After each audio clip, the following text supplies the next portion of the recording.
बच्चों good morning. खैर बच्चों, कक्षा 12 में बायोलॉजी में हम जो लेसन नया प्रारंभ कर चुके कल, खाद्य उत्पादन में वृद्धि की कार्य नीति, यानी उस प्रकार की नीति पर कार्य किया जाए, ऐसी कोई नीति तैयार की जाए जिससे खाद्य उत्पादन में वृद्धि की जा सके। तो इसके कुछ हमने इम्पोर्टेंट जो पॉइंट्स थे वो कल कवर कर दिए, और अब हम इसके सबसे पहले पार्ट के वह वैकल्पिक क्वेश्चन कवर करेंगे। तो आइए देखते हैं जो एक एक अंक आपकी परीक्षा में आते हैं। सामाजिक एवं बहुरूपी कीट हैं, कौन कौन से हैं? घरेलू मक्खी, मधुमक्खी, मच्छर, काकरोच। तो मधुमक्खी जो है एक सामाजिक कीट है जो समाज में रहते हैं। आपने देखा होगा कि छत्ते में इकट्ठे होकर रहते हैं, जैसे मनुष्य गांव और शहर बनाकर रहते हैं, जैसे मनुष्य समाज में रहते हैं। निम्नलिखित में से लाभदायक कीट है, कौन सा कीट लाभ देने वाला है? परिप्लेनेटा, मस्का, बॉम्बिक्स, मच्छर। तो बॉम्बिक्स जो है वो लाभ देने वाला है। मधुमक्खी की कॉलोनी के सदस्य एक दूसरे को किस प्रक्रिया द्वारा पहचानते हैं?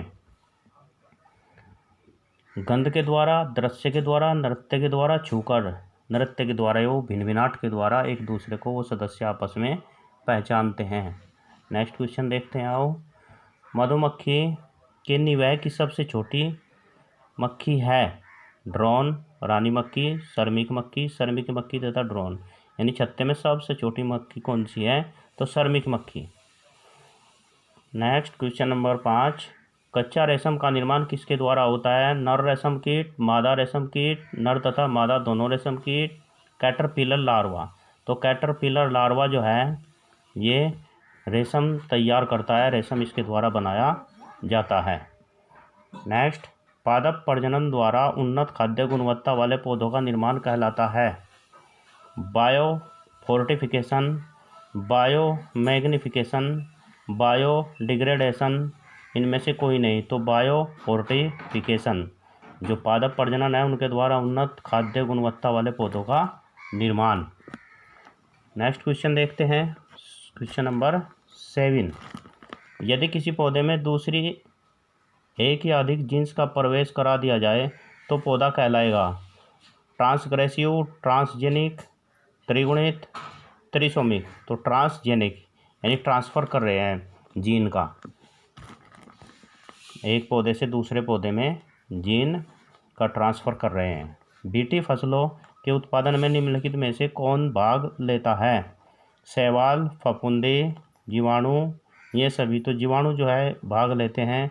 बीटी कपास है एक क्लोन पौधा, एक परजीवी पौधा, एक संकर पौधा, एक उत्परिवर्तित पौधा, एक पारजीवी पौधा।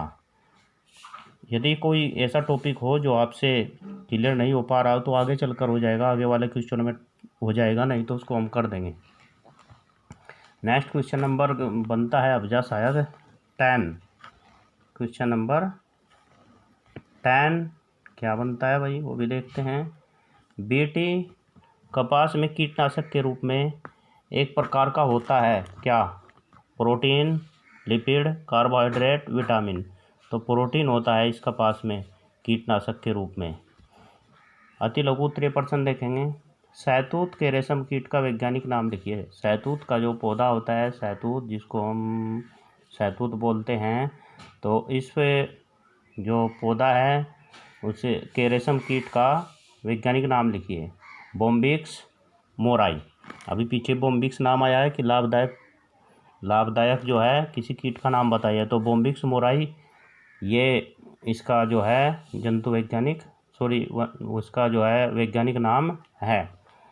भारत में हरित क्रांति का जनक किसे कहते हैं? भारत में हरित क्रांति का जनक डॉक्टर MS स्वामीनाथन को कहते हैं। इम्पोर्टेंट बिल्कुल, MS स्वामीनाथन भारत में हरित क्रांति का जनक माना जाता है। हरित क्रांति यानी अनाज के अधिक से अधिक, या अनाज से संबंधित है या फसलों से संबंधित है, अधिक से अधिक फसलों को पैदा करने वाली क्रांति आई थी। नेक्स्ट क्वेश्चन, नस्ल यानी ब्रीड शब्द से आप क्या समझते हो? पशु तथा मुर्गी के उन्नत नस्ल का एक एक उदाहरण लिखिए।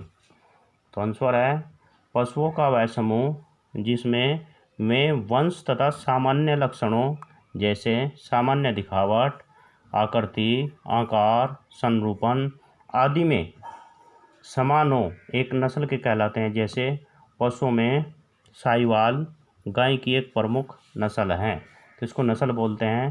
तथा असील मुर्गी की एक उन्नत नस्ल है, तो इनको नस्ल बोलते हैं। तो आज यहीं तक का कार्य, कल शेष भाग आगे करेंगे। तो ये बड़े अच्छे साफ स्वच्छ तरीके से आप यहाँ तक कवर अप कर लेना है, याद भी करते रहना है। Thank you.